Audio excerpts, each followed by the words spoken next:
40 стечајни работници денес добија хуманитарни пакети. Пакетите со основни намирници им ги подели штипскиот градоначалник и општинската организација на Црвениот крст.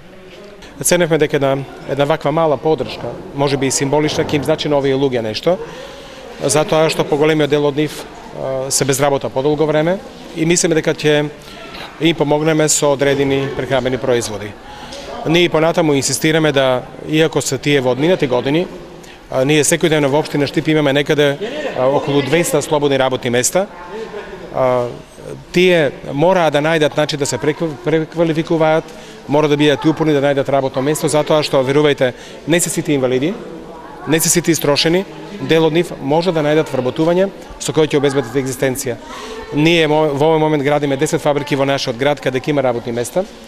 Преседателот на стечајните работници од Штип Кемалдин Арсланов истакна дека секоја помош им е добродојдена, а традиционално секоја година ја добиваат од страна на градоначалникот и од Црвениот крст. Се надевам дека самиот кажа дека и за Великден пак тие што не се земале ќе земат втората група. Тоа може да ги кажем, да не се има револт меѓу стечајците.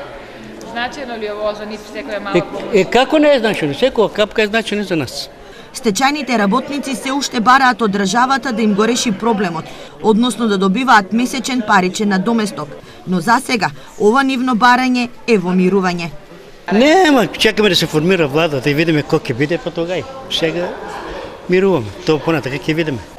Арсланов забележува дека стечајните работници се на возраст од над 60 години и тешко наоѓаат работа, бидејќи некои од нив имаат и здравствени проблеми.